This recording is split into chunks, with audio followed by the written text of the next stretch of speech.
Dan pemirsa, kita akan membahas mengenai fenomena penukaran uang kecil ini dengan tarif yang lumayan pemirsa. 25% dari tarif yang ditukarkan. Saya bilang tadi pemirsa, dari Rp100.000 kita harus membayar sekitar Rp25.000 pemirsa. Untuk membahas hal tersebut dari sudut pandang ekonomi, dari sudut tradisi, dan juga dari sudut pandang agama Islam, bagaimana sebetulnya. Saat ini saya sudah bergabung bersama dengan Pak Miftahul Huda, selaku Sekretaris Komisi Fatwa MUI. Assalamualaikum Bapak, terima kasih sudah hadir. Waalaikumsalam warahmatullahi wabarakatuh Mbak Tessa. Dan juga sudah hadir Pak Irfan Syauki Baik, selaku Dekan Fakultas Ekonomi dan Manajemen IPB University. Apa kabar Bapak? Baik, terima kasih sudah hadir. Selamat malam. Nah, pertama saya ingin ke MUI terlebih dahulu. MUI menilai soal fenomena satu, berbagi uang jumlah tertentu kepada anak-anak kecil untuk merayakan kemenangan Idul Fitri itu sah-sah aja. Tentunya bukan demikian kan ya Pak ya. Tapi bagaimana dengan misalkan praktik penukaran uang yang marak kita lihat saat ini? Baik, pemirsa Garuda TV yang berbahagia, perlu kita dudukkan perkara supaya kita bisa mengurai hukum secara tepat ya. Yang pertama kita harus memahami bahwa Allah berfirman wa ahallallahu al-bai'a wa harrama riba. Allah itu menghalalkan jual beli dan mengharamkan praktek riba. Apakah tukar menukar uang itu kategori jual beli yang disahkan, yang sah secara syariat, atau dia termasuk kategori riba? Ada satu hadis yang menyebutkan bahwa bila kita menjual atau menukar barang dengan yang sama, misalnya emas dengan emas, perak dengan perak, uang dengan uang, itu harus ada 3 syarat supaya dia termasuk kategori tukar menukar atau jual beli yang sah. Yang pertama adalah harus tamasul, mislan bimislin, artinya dia harus nilainya sama. Kalau 100.000 ya dia kembalinya 100.000, nggak boleh ada selisih. Yang kedua harus yadan biyadin, artinya dia harus takobut, menerima di saat transaksi, di saat akad. Jika ada selisih waktu, maka di situ akan terjerumus pada praktek riba nasi'ah namanya. Yang pertama tadi juga, jika dia tidak setara nilainya, maka dia terjerumus pada praktek ribal fadl. Dan itu diharamkan secara syariat agama. Untuk membuat solusi, karena itu kan kebutuhan ya, kebutuhan masyarakat terhadap uang baru recehan untuk dia sedekahkan kepada anak-anak kecil atau yang membutuhkan, itu kan memberikan nilai kebahagiaan bagi orang lain.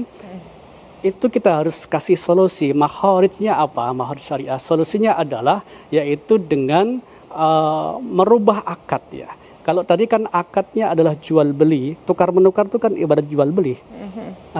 Maka akadnya adalah pakai akad ijarah, akad sewa, akad jasa. Jasanya apa? Jasa penukaran. Misalnya kalau orang itu ke bank kan butuh waktu, butuh transportasi, butuh uang untuk biaya kesananya. Kemudian mungkin ribet di dalam proses transaksi di bank. Itu bisa dijadikan sebagai jasa yang sah untuk agar dia mendapatkan uang jasa dari jasa tukar menukar tersebut.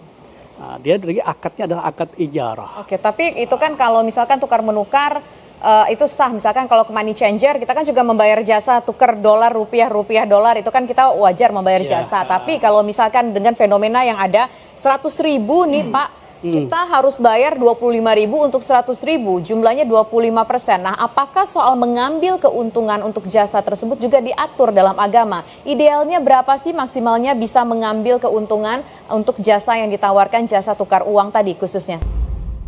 Ya, menjawab pertanyaan menggantung tadi, idealnya kalau memang jasa tukar menukar itu berapa persen sih boleh ngambil untungnya? Kalau tadi kan gede banget ngambil untungnya. Oke, saya pertegas lagi ya, bahwa yang pertama tadi yang dijadikan sebagai transaksi, objek transaksi jika itu adalah uang, maka itu tidak diperbolehkan. Nggak diperbolehkan. Itu masuk pada kategori riba yang diharamkan.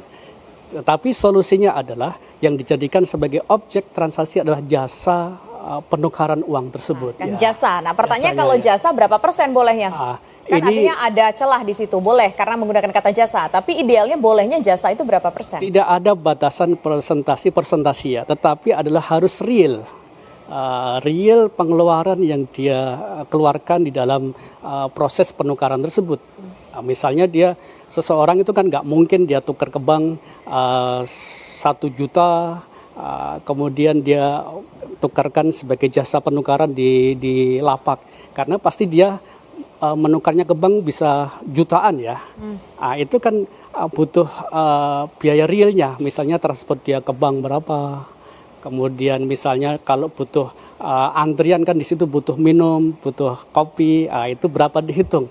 Jadi jangan mengambil kesempatan ini karena kebutuhan, orang membutuhkan dan permintaan sangat besar, dia akhirnya mencekik orang lain yang membutuhkan. Itu yang tidak diperbolehkan di dalam etika dalam berbisnis maupun etika berdagang maupun etika dalam melakukan akad transaksi. Ya. Tapi begini Pak Kiai, Pak Ustadz, dengan menukarkan 100.000, kemudian kita membayar 25.000 atau kita tukar 100.000 cuma dapat 75.000, oke lah. Kalau uangnya mungkin udah nggak boleh lagi karena barangnya sama. Tapi kita berpikir bahwa ini adalah jasa penukaran. Itu masuk akal tidak dari sudut pandang agama dengan biaya 25% tadi? Oke, saya itu sudah melampaui batas ya. Dan melampaui batas di dalam kaedah agama itu dilarang. Melampaui batas untuk keuntungan dia dan menyulitkan atau mendalimi kepada orang yang membutuhkan.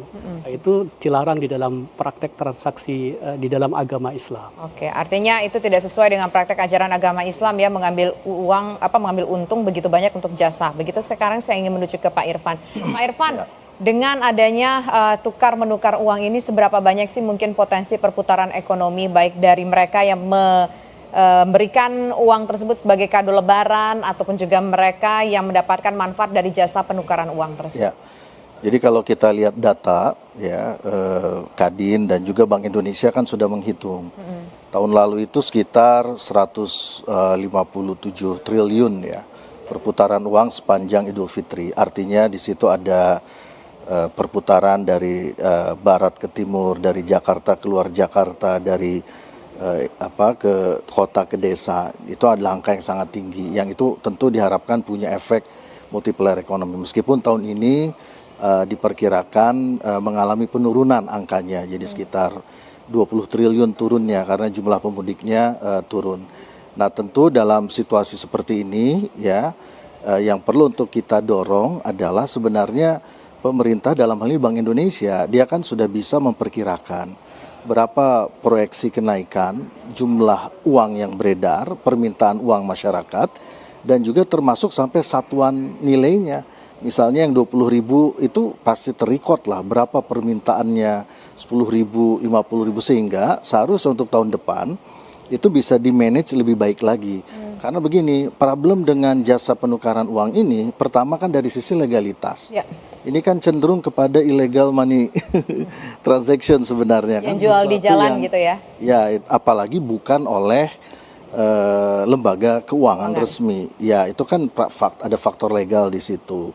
Apalagi tadi kalau lihat ada video tadi dan kemudian ada pemasok di Jakarta, kan itu harus diselidiki siapa pemasoknya itu, kok bisa. Kemudian yang kedua, gunung gitu. Iya, ada resiko uang palsu dan sebagainya. Dan yang ketiga juga tidak menambah perekonomian, ya, tidak memberi value added pada perekonomian, yang ada justru malah mencegah aliran uang itu sepenuhnya ke desa.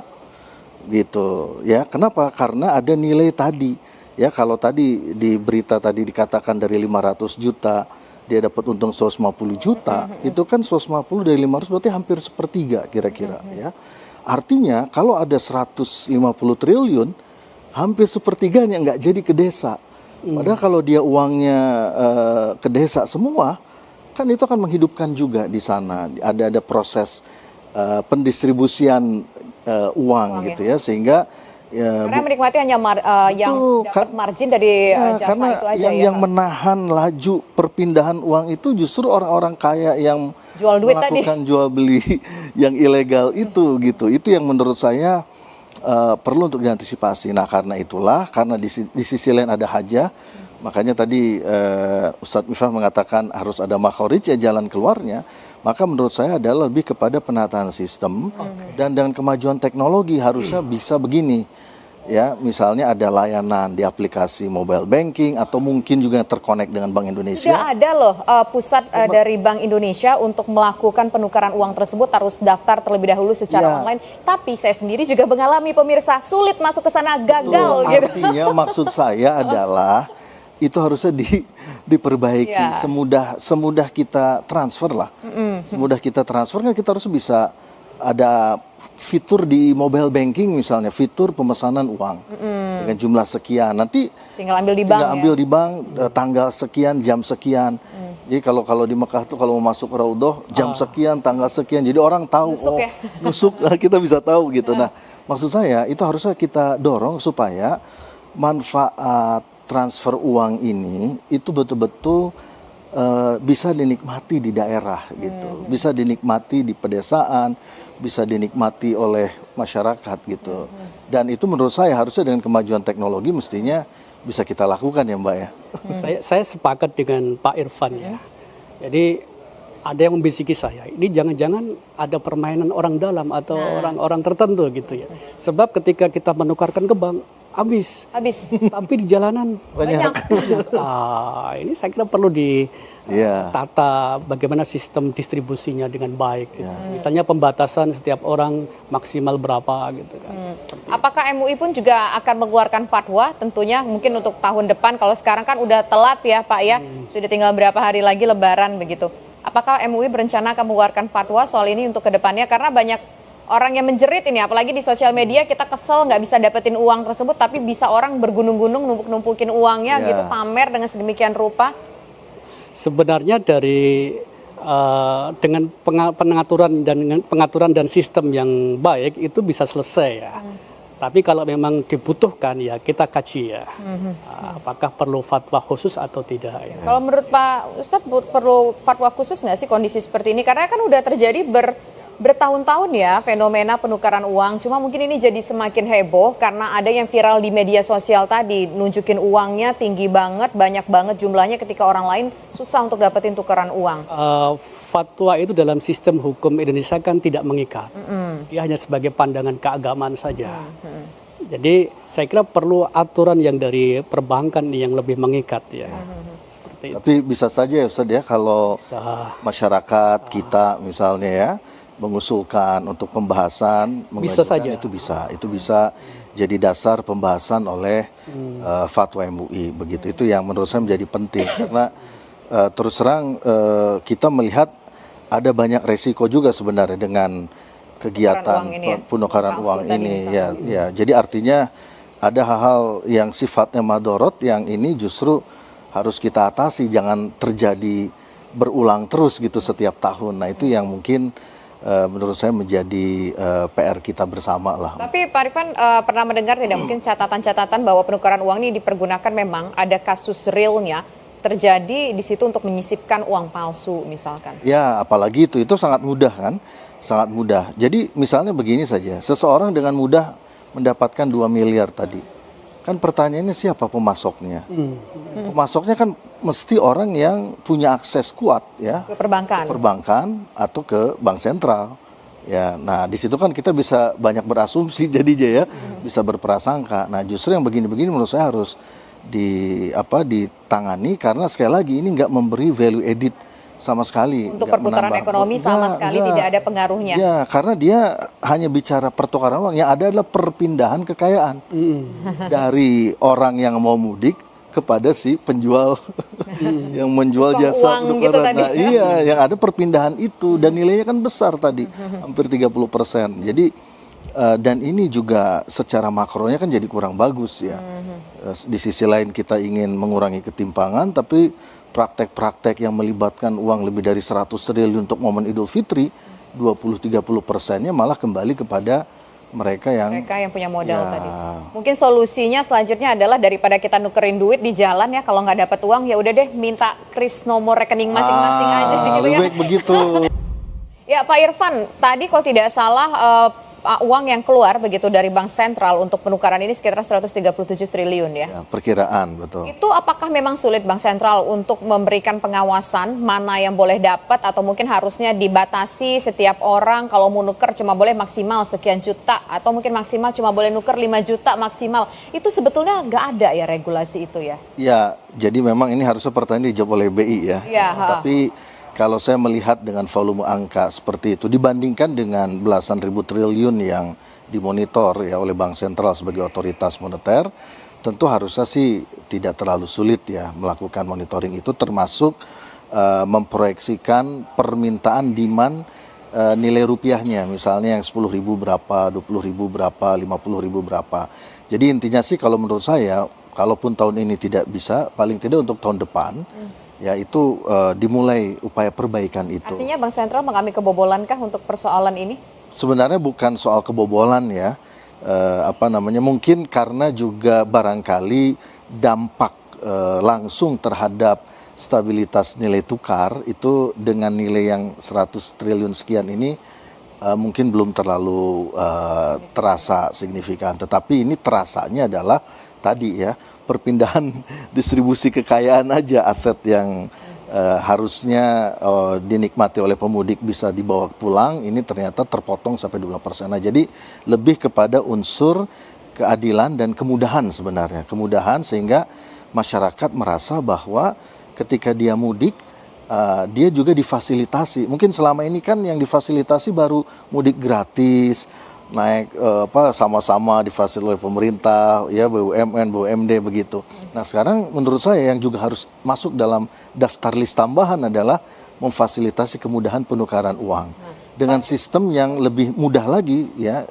harusnya bisa gitu. Dan secara precise kan pemerintah Bank Sentral BI harusnya bisa gitu menerbitkan, mencetak berapa lembar 20.000 yang diperlukan, 50.000 yang diperlukan, dan seterusnya. Sehingga nanti masyarakat punya opsi pilihan nilai yang dia bisa ini kan terutama yang 10.000 dan 20.000 kan, yang paling banyak diperlukan. Paling banyak dicari 10.000, 20.000. Kalau 50.000 masih bisa cari di ATM ya, yang pecahan 50.000 begitu ya. 50, 100 gampang, tapi kan 20 sama 10 yang jadi rebutan. Betul. Nah, sekarang saya ingin menuju ke MUI. Pak, sebetulnya kalau ada kondisi seperti ini, apa yang mungkin harus dilakukan oleh masyarakat? Kita butuh, tapi kita tahu bahwa ini udah nggak masuk akal. Menurut sudut pandang agama gimana? Ya udahlah beli aja karena butuh, atau ya udahlah nggak usah beli sama sekali? Himbauan kami ya secara pribadi itu sebenarnya sama dengan himbauan BI. Jadi menukarnya di tempat resmi ya. Tapi susah nuker tempat resmi. Itu dia masalahnya dia. Maka perlu ada perbaikan sistem distribusi uang receh ya, uang baru itu ya. Seakan-akan itu hanya terpusat di BI, di bank-bank pusat. Padahal orang-orang kan banyak di daerah ya. Itu diberikan akses kemudahan misalnya ke bank setempat, BRI di kecamatan ini atau di bank-bank negara yang ada di kabupaten kota, itu bisa mengakses di situ kan bisa lebih mudah ya daripada ini menjadikan sebuah sistem bisnis ilegal, saya kira di situ ya. Tapi hukumnya apa sih dalam Islam kita berbisnis ilegal karena kita butuh? Setiap transaksi yang tidak memenuhi kaedah syariat itu termasuk hal yang dilarang. Salah satunya di situ ada riba. Sangat mungkin terjerumus kepada riba karena orang di saat menukar itu dia nggak tahu pakai transaksi apa akadnya. Apakah akad jual beli atau pakai akad ijarah tadi, jasa tadi ya. Yang kedua itu sangat mungkin ada kesempatan bagi yang punya modal untuk menekan. Kamu butuh kan? Saya ada uang ini. Mau 25% jasanya atau 30%? Kalau mau silakan. Itu kan ada semacam kezaliman di situ. Tidak keadilan di situ. Itu menyalahi daripada prinsip syariah di dalam bertransaksi. Itu kan orang yang punya barangnya yang dianggap menyalahi. Kalau kita yang kepepet butuh gimana? Dapat dosa juga nggak gara-gara kayak gitu, atau ya udahlah nggak usah? Sama juga, apes dong ya. Iya. Udah bayarnya lebih mahal, dapat dosanya juga. Sama, itu kan belum dalam kondisi darurat. Itu hanya kebutuhan ya kecil saja kan. Kalau kita nggak dapat uang receh juga nggak masalah kan. Itu nggak sampai tingkat darurat atau kebutuhan yang mendesak. Nah, sekarang saya menuju ke Pak Irfan lagi. Meskipun Pak Irfan mengatakan ini nggak ada dampak ekonominya signifikan terhadap penukaran uang ini, karena perputaran uangnya cuma pemindahan kekayaan aja dari orang yang mau mudik ke orang kaya yang berada di kota begitu ya. Contohnya 500 juta dapat 400 juta dapat untungnya 150 juta. Tapi ada tidak mungkin manfaatnya atau mungkin manfaat yang bisa dirasakan, misalkan dari segi bisa meningkatkan perekonomian. Ya. Seperti itu. Karena kan mereka ada juga nih mungkin yang punya cukongnya duitnya, tapi juga ada nih anak buah di lapangannya, mereka kan juga jatuhnya dapat lapangan pekerjaan dadakan informal. Ya, tapi kan nilainya sangat kecil. Ya, justru kalau mau bicara dampak multiplier yang lebih besar, harusnya semuanya 100% ke desa. 100% uangnya berpindah bersama para pemudik gitu ya. Dan tentu kalau mau lebih besar lagi, tidak hanya dibagikan secara konsumtif, tapi mungkin cara membaginya kalau di kampung ada saudara yang nggak kerja, ya apa yang dia bawa uang mudik bahagia itu adalah untuk misalnya modal usaha dia gitu.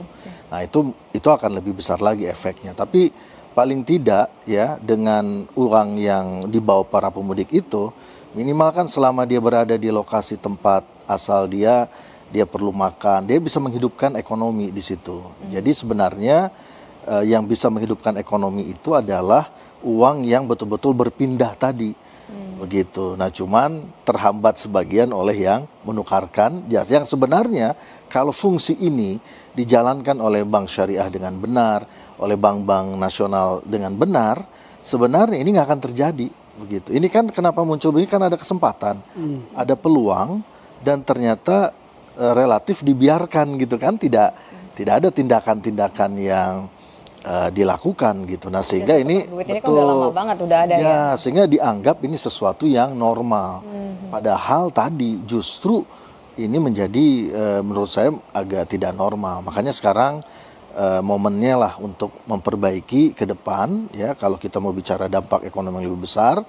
Ya ini kan toh orang-orang yang dadakan ini kan juga itu sampingan aja sebenarnya. Ya kan mereka sendiri kan sudah punya aktivitas budget ya, bisnis. Uang 400 juta dari mana gitu. Iya, kalau modal awal dia dari situ kan ya. nanti dia udah punya bisnis, sudah punya pekerjaan, bukan orang yang nganggur gitu. Nah, tapi begitu. Tapi memang tampaknya soal penukaran uang ini luput dari perhatian dari instansi terkait, dan memang dibutuhkan regulasi yang jelas ke depannya ya. Ya, saya berharap sih lewat regulasi ini yang ada nanti ya, mudah-mudahan pemerintahan sekarang juga bisa mengambil langkah-langkah supaya manfaat dana yang dibawa para pemudik itu betul-betul optimal untuk menggerakkan ekonomi di daerah. Regulasi poin apa saja? Kalau next ada regulasi ya, apa saja? Pertama misalnya dilarang dulu praktek penukaran secara ilegal di jalan-jalan. Kalaupun ada di jalan-jalan, dia harus mobile services dari bank. Bank resmi atau BI. Nah, itu pertama itu dulu. Nah, yang kedua, dengan sistem teknologi digital mestinya itu dibuka layanan kemudahan. Orang misalnya mau pesan sekian, diambilnya kapan, jam berapa, tersedia sekian, paling lambat sehingga orang bisa melakukan antisipasi terhadap hal tersebut. Nah, sehingga menurut saya selain pelarangan, ya kan kalau syariah nggak mungkin hanya sekedar melarang kan, harus ada alternatif. Nah alternatifnya ke perbaikan sistem menurut saya. Jadi diperbaiki sistem teknologinya yang sebenarnya transaksi senilai ini kan dibandingin total DPK di bank kan nggak seberapa juga gitu ya. Artinya kalau kita menghandle ribuan triliun bisa, masa 150 triliun tidak bisa. Oke, 137 sampai 150 triliun yang keluar begitu ya. Nah, kemudian kalau bicara soal dampak ekonominya dirasakan tidak banyak. Tapi kan juga tidak bisa dipungkiri, mereka yang dapat uang ini, anak-anak kecil ini, kita bicaranya sekarang anak kecil yang dapat uang ini kan juga pergi jajan. Itu pun juga berapa sih bisa membantu pergerakan ekonomi kita? Ya, kalau ngitungnya 1-2. Tapi kalau ngitungnya di satu kabupaten ada 100.000. Jadi signifikan, begitu. Jadi intinya uang yang 150 ini kan dibelanjakan nantinya oleh para pemudik di tempat asalnya. Dan cara membelanjakan ya bisa direct langsung beli barang dan jasa, diajak misalnya makan rame-rame ya ke restoran, menghidupkan restoran. Bisa juga ke anak kecil, oleh anak itu ditabung sehingga dia punya simpanan. Atau oleh anak itu dibelikan mainan, tukang mainan dapat barokah, Multiplier effect-nya dapat manfaat. ya? Iya, jadi artinya uang itu betul-betul mengalir. Walaupun secara individu hitungannya mungkin satu anak cuma 50.000 gitu. Emang bisa ngegerakkan? Bisa. Kalau 50.000-nya kali 10.000 misalnya, 50.000-nya kali 1 juta orang kan jadi besar begitu. Nah itu yang mungkin perlu untuk terus kita dorong, dan saya yakin tahun depan kalau otoritas yang ada bisa berkolaborasi, ini akan menghadirkan Lebaran yang semakin berbeda ya di tahun depan, dan membuat semakin nyaman masyarakat untuk mudik. Ya, trust sama pemerintah akan makin kuat. Bagaimana tadi kita juga sempat membahas bahwa ya udah tukar duitnya pakai kris aja gitu. Bisa kris, bisa transfer, kan sekarang bisa banyak lah begitu. Oke, baik. Nah, dari MUI sendiri apa kemudian himbauan yang bisa disampaikan kepada masyarakat perihal tukar menukar uang ini, kemudian juga soal uang ini kan nggak cuma soal tukar menukar aja konteksnya, tapi juga soal bagaimana membelanjakan uang, mempergunakan uang. Bukan hanya kepada masyarakat yang kita himbau ya, tapi juga kepada pemerintah. Ini adalah salah satu momentum kecil ya dalam mewujudkan keadilan sosial bagi seluruh rakyat Indonesia. Karena di situ ada ketidakadilan. Pemilik modal dia mendapatkan keuntungan besar, sementara orang yang membutuhkan itu terdalimi di situ. Yang kedua, pemerintah harus mengatur ini, mengatur distribusi dengan baik agar masyarakat khususnya umat Islam itu tidak terjerumus pada praktek riba. Dan itu hukumnya sangat jelas dilarang oleh agama. Oke. Hukum riba itu apa sih? Riba itu hukumnya haram dan dosa bagi orang yang melakukan praktek riba. Tidak hanya yang pemilik modal itu juga, tapi juga kepada masyarakat yang bertransaksi, itu kedua-duanya adalah mendapatkan dosa, termasuk pemasoknya juga. Semuanya berdosa begitu ya. Nah sekarang terakhir saya ingin menuju ke Pak Irfan. Pak Irfan, apa mungkin tips yang bisa disampaikan kepada masyarakat Indonesia menyaksikan tayangan ini perihal tukar menukar uang, kemudian juga bagaimana cara menghabiskan dan memanfaatkan uang yang ada? Ya, pertama, kalau nggak sempat nukar, nggak usah nukar. Kehilangan 25% sampai 30% itu big loss. Big loss. Ya, Sejuta aja nukar 250.000 lumayan gitu ya? Ya, lumayan banget. Jadi lebih baik nggak usah nukar. Ya, dan kalaupun tapi bukan berarti semangat berbagi jadi turun, enggak. Ya. Nah, tapi kan kita bisa punya jalan keluar, alternatif, apalagi transfer. Itu saya kira sangat mudah. Beliin pulsa misalnya ya, itu saya kira akan lebih baik. Jadi niatkan untuk ibadah, niatkan untuk berbagi, tetapi jangan pilih cara berbagi yang keliru. Nah, menurut saya salah satu yang keliru adalah nukar uang sembarangan, sehingga akhirnya kehilangan 25-30% dari uang kita secara tidak halal. Baik, terima kasih Pak Irfan, terima kasih Pak Miftahul sudah berbincang bersama kami di Indonesia Kita. Dan pemirsa, demikian kebersamaan kita malam hari ini. Saya Tisha Noveni undur diri, selamat malam, sampai jumpa.